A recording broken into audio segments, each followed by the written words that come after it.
Hello दोस्तों, स्वागत है आपका मुस्कान विश्वकर्मा होम साइंस में। और हम पढ़ रहे थे कक्षा 11वीं का कक्षा 11वीं गृह विज्ञान का मात्र कला का अध्याय 5, जिसमें हमने पढ़ चुके थे कहाँ तक, वृक्क तक पढ़ चुके थे। अब हमें पढ़ना है त्वचा के बारे में। ठीक है, तो त्वचा के बारे में चलिए पढ़ना शुरू करते हैं। प्रकृति ने हमारे शरीर को पेशियों एवं ऊतकों की रक्षा के लिए एक आवरण की व्यवस्था की है, जिसे त्वचा कहते हैं। त्वचा शरीर की रक्षा कई प्रकार से करती है। त्वचा स्पर्श इंद्री भी है। त्वचा के द्वारा हमें स्पर्श का ज्ञान होता है। आप लोग को तो पता ही है ना कि कहाँ से हमें महसूस होता है।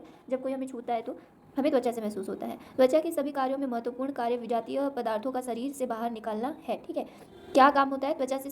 जो भी विजातीय पदार्थ हैं, जो भी निरुपयोगी पदार्थ हैं, उनका बाहर निकलना कहाँ से होता है? त्वचा से होता है। किसके द्वारा? पसीने के द्वारा होता है। ठीक है, त्वचा की रचना। त्वचा की दो परतें होती है। कौन सी? बाह्य त्वचा और अंतः त्वचा। ठीक है, कौन कौन सी परतें होती है दोस्तों? बाह्य त्वचा और अंतः त्वचा। ठीक है, त्वचा के बाहर आने वाला बाल, ये देखिए यहाँ पर चित्र दिया हुआ है। त्वचा की काट का रेखा चित्र यहाँ पर दिया हुआ है। देखिए ये पैपिली है, ये देखिए ये पैपिली है, ये बाह्य त्वचा है, और ये अंतः त्वचा है। ये कौन सी त्वचा है? ये बाह्य त्वचा है, और ये अंतः त्वचा है। अब यहाँ पर केश वाहिनियाँ देखिए, ये स्वाद पिंड है, ये वसा मांसपेशियाँ हैं। ये देखिए यहाँ पर सभी चीज़ें एक एक बारीकी से आपको यहाँ पर दिखाई जा रही है। ठीक है, बालों के ठडू की रक्त वाहिनियों और नाड़ी तंतु, यहाँ पर सारे चित्र दिखाए गए हैं। अब हमें क्या पढ़ना है? बाह्य त्वचा के बारे में। ठीक है, जिसे इंग्लिश में क्या कहते हैं? एपिडर्मिस कहते हैं। यह बाहरी आवरण होने के कारण मोटी और मजबूत होती है। अब देखिए, बाहर की चीज़ों को तो हमें मोटा ही रखना पड़ता है और मजबूत ही रखना है। जैसे हमारी घर की दीवारों में सबसे ज़्यादा मजबूत बाहरी दीवार होती है ना, वैसे ही हमारे शरीर में भी सबसे मजबूत हमारी बाहरी त्वचा होगी। इसकी ये मोटी होती है। ठीक है, और मजबूत होती है। इसकी मोटाई भिन्न भिन्न स्थानों पर भिन्न भिन्न होती है, अलग अलग जगह पे अलग अलग, जैसा जैसा हिस्सा होगा वैसा वैसा तो मोटाई होगी ना। जैसे चेहरे की त्वचा हथेली व तलवे की त्वचा की अपेक्षा कम मोटी होती है ना।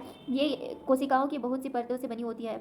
ऊपरी स्तर की पेशियाँ, देखिए अब त्वचा है तो बहुत सारी कोशिकाओं से मिलकर के भी बनेगी, क्योंकि बहुत सारी छोटी छोटी कोशिकाएं होती है ना, तो बहुत सारी कोशिकाओं की जरूरत पड़ेगी एक मोटी सी त्वचा बनाने के लिए। तो हार्नी लेयर, ये देखिए यहाँ पर सभी लेयरों का नाम दिया गया है। हर्नी लेयर और जर्मिनेटिंग लेयर। ठीक है, horny layer, clear layer, granular और prickle cell layer, base cell layer, यहाँ पर सभी का नाम दिया हुआ है। चपटी और कुछ कड़ी होती है। कौन सी लेयर होती है? ऊपरी स्तर की पेशियाँ चपटी और कुछ कड़ी होती है। इसमें सतत संघर्षण होता रहता है और नष्ट कोशिकाएं घिस जाने पर उसका स्थान दूसरी नवीन कोशिकाएं ले लेती हैं। हथेली और तलवे पर इसकी मोटाई 1 से 8 सेंटीमीटर होती है, और तो चेहरे पर 1 से 80 सेंटीमीटर, और कुछ स्थानों पर इससे भी कम होती है। ठीक है, बाह्य त्वचा में हमें कई नन्हे नन्हे छिद्र दिखाई पड़ते हैं ना, बहुत छोटे छोटे छिद्र कैसे दिखाई पड़ते हैं? बाह्य त्वचा में। ठीक है, जिन्हें रोमकूप कहते हैं। क्या कहते हैं? जिन्हें रोमकूप, रोम छिद्र है ना।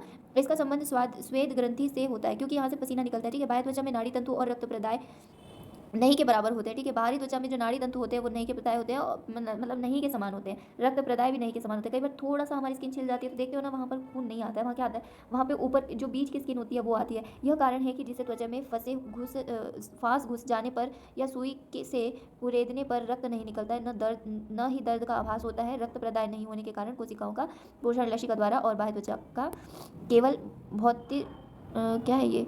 भौतिरी तरह की रक्षा करने का कार्य करता है। ठीक है, भीतरी तरह की रक्षा करने का कार्य करता है। शरीर के खोखले भाग में भी एक पतली गुलाबी श्लेष्मिक कला का आवरण चढ़ा रहता है। कैसा चढ़ा रहता है? गुलाबी श्लेष्मिक कला है, गुलाबी कलर की होती है, जो मुंह, ओठ, आंख के पलकों के सिर, नाक के नथुनों के सिर पर आकार बाह्य त्वचा से मिलकर एक सा हो सकती है। ठीक है, जो कि कहाँ कहाँ होती है? मुंह, ओठ, आंख, पलकों के सिरे पर होती है, जो कि एक समान दिखाई देती है। ठीक है, जो कि थोड़ी गुलाबी सी होती है। बाह्य त्वचा की सबसे भीतरी परत अत्यंत महीन कोशिकाओं द्वारा निर्मित होती है, जिसमें एक प्रकार के सूक्ष्म वर्णक पाए जाते हैं। छोटे छोटे जो वर्णक होते हैं उसमें पाए जाते हैं। ये सूक्ष्म वर्णक रंगीन होते हैं। कैसे होते हैं? अलग अलग रंग के होते हैं। इन कणों की संख्या प्राकृतिक जलवायु जाति के अनुसार अलग अलग होती है। अब देखिए, अलग अलग प्राकृतिक क्षेत्र में रहने वाले लोगों के अलग अलग कलर होते हैं ना। चेहरे का भी, शरीर का रंग अलग होता है, जेनेटिक्स अलग होता है, हेरिडिटी अलग होता है। ये सारी चीज़ें भी इन सब चीज़ों पर इंपैक्ट करती है, जो हमारा रंग होता है उन सब चीज़ों पर, है ना। तो शीत प्रदेश में रहने वाले लोगों में ये कण कम पाए जाते हैं। कौन से कण? जिसकी वजह से हमारा रंग सांवला दिखाई देता है, ऐसा उनका रंग अधिक गोरा होता है ना। जब गर्म जलवायु वाले प्रदेशों में रहने वाले मनुष्यों के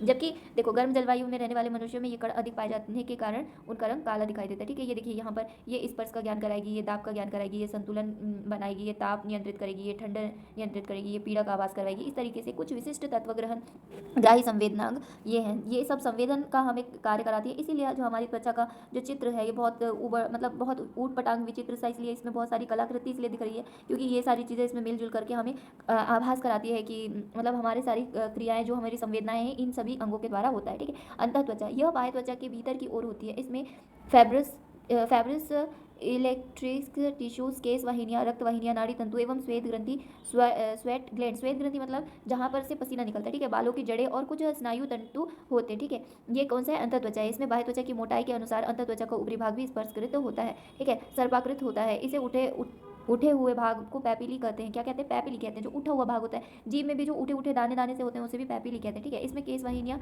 और स्पर्श ज्ञान करने वाली नाड़ी तंतु के छोर रहते हैं। विशेषकर हाथों के तलवे और उंगलियों के छोरों में स्पर्श गोलक होते हैं, ठीक है। टच जो स्पर्श गोलक होते हैं जिससे हमें महसूस होता है उसे कहते हैं, ठीक है। त्वचा में स्थित अंतःशिर अधिक संवेदी होते हैं। ये कई प्रकार के होते हैं। क्या होते हैं? अधिक संवेदन, जो महसूस कराने वाले होते हैं, ये कई प्रकार के होते हैं और इनके द्वारा अलग अलग संवेदनाएं मिलती हैं, ठीक है। अलग अलग जो हमें संवेदनाओं का आभास होता है इनके द्वारा होता है, जैसे स्पर्श, ताप, ठंड, दर्द आदि। ये सारी मैंने ऊपर चित्र भी दिखाया हुआ है। श्वेत ग्रंथियाँ, ठीक है, ये मुड़ी हुई नलिकामय ग्रंथियाँ होती है जो अंतः त्वचा में गहरी स्थित होती है। इसमें इससे निकलने वाली स्वेद नलिकाएं ऊपरी त्वचा में खुलती है। ऊपर की त्वचा में स्वेद नलिकाएं खुलती है। इन ग्रंथियों से पसीना स्रावित होता है। पसीने में पानी, लवण तथा व्यर्थ पदार्थों का अंश होता है। अगर आपको जानना है कि पसीने में क्या क्या होता है तो ऊपर मैंने एक वीडियो बनाया है जो सेकंड पार्ट है, उसमें मैंने सब कुछ समझाया है। ये पूरी सीरीज आप लोग ध्यान से देख लीजिएगा, आपको पूरा चैप्टर समझ में आ जाएगा, ठीक है। पसीने द्वारा व्यर्थ पदार्थ उत्सर्जित होता है तो साथ ही कुछ विषैले तथा नशीले पदार्थों का उत्सर्जन भी होता है। पसीने के द्वारा व्यर्थ पदार्थ तो उत्सर्जित होते हैं पर नशीले पदार्थ भी उत्सर्जित होते हैं, ये याद रखिए, ठीक है।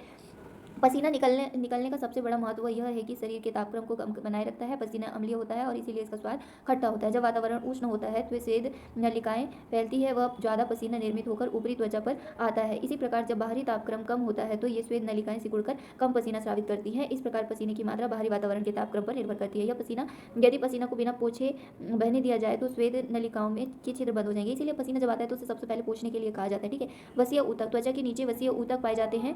यही वसीय ऊतक को के कारण शरीर और गर्मी शरीर एक मिनट रुक जाइए, ठीक है।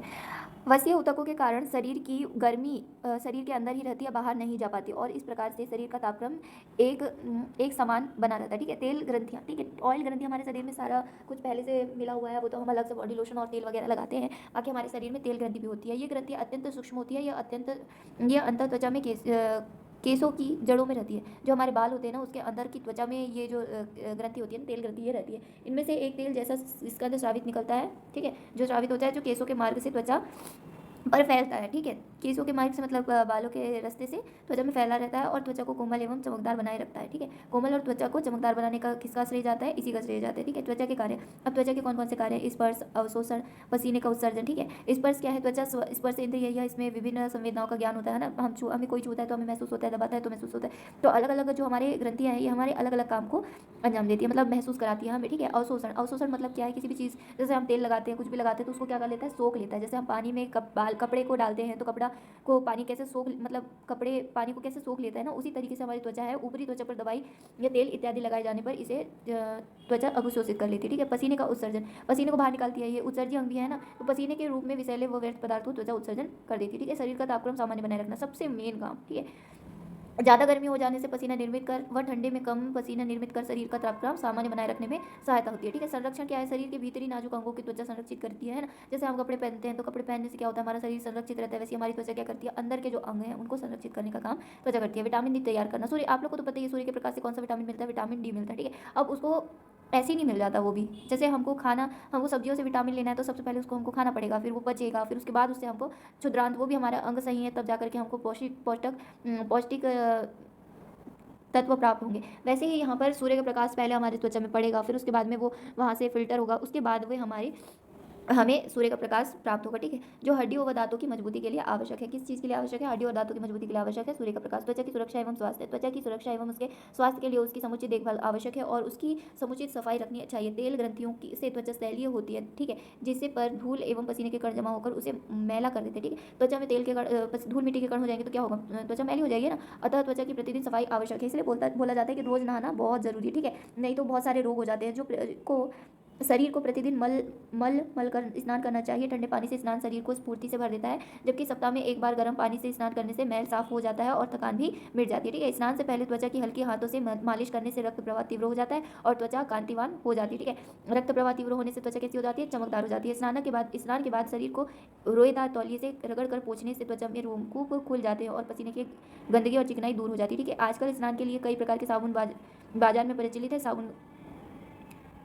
साबुन का गलत एवं अधिक उपयोग त्वचा के तेल नष्ट करके त्वचा को सूखा एवं खुरदुरा बना देती है, जिससे फेफड़े फोड़े, फुंसी, खुजली, दाद, खाज जैसे रोग हो जाते हैं। और अंततः त्वचा की समुचित सफाई एक एवं सही नहाने के साबुन का प्रयोग करना चाहिए। ठीक है, स्मरण बिंदु मैंने आपको बताया है कि हर अध्याय में स्मरण बिंदु बहुत ज़्यादा जरूरी है। तो चलिए पहले स्मरण बिंदु पढ़ लेते हैं। तो पहला क्या है, जिन अंगों द्वारा शरीर के अनुपयोगी पदार्थों को बाहर निकाला जाता है उन्हें क्या कहते हैं, उत्सर्जी अंग कहते हैं। विषय का पाठ का नाम ही, अध्याय का नाम ही है कि उत्सर्जी अंग कौन कौन से होते हैं। तो ये आपके लिए बहुत ज़्यादा उपयोगी प्रश्न का उत्तर हो गया। ठीक है, दूसरा क्या है, व्रक तथा गुर्दे में मूत्र का निर्माण होता है। क्या काय का निर्माण होता है, मूत्र का। कहाँ, व्रक में और गुर्दे में। गुर्दा व्रक एक छलनी की तरह कार्य करती है और रक्त में मिले विकारों को छान कर अलग कर देती है। ठीक है, किसका काम करती है, छलनी का काम जैसे करती है। ठीक है, चौथा क्या है, व्रक रक्त से यूरिया, यूरिक एसिड एवं अन्य लवण छान कर कहाँ कर देता है, अलग कर देता है। व्रक के बाह्य अंतोदर भाग को कार्टेक्स कहते हैं। व्रक के मध्य भाग को मेडुला कहा जाता है। ठीक है, कहाँ के भाग को क्या क्या कहा जाता है, ध्यान से पढ़िए आप लोग। शरीर की पेशियों व ऊतकों की रक्षा करने के लिए शरीर पर एक आवरण चढ़ा रहता है, जिसे क्या कहा जाता है, त्वचा कहा जाता है। अभी थोड़ी देर पहला पढ़ा अपन ने। त्वचा की दो परतें होती है, ऊपरी परत बाह्य त्वचा और निचली परत अंतर त्वचा कहलाती है। ठीक है, त्वचा में स्थित स्वाद ग्रंथियां पसीने से के रूप में निरुपयोगी पदार्थों को बाहर कर देती है और स्वस्थ व्यक्ति प्रतिदिन 1 से 1.5 लीटर मूत्र निष्कासित करता है। इस तरीके से हमारा यह अध्याय समाप्त हो चुका है। अब हमें अगले अध्याय पढ़ेंगे। तो वीडियो के अंत तक बने रहने के लिए बहुत बहुत शुक्रिया। अध्याय नंबर 5 उत्सर्जन संस्थान हमने खत्म कर लिया है। Okay, bye.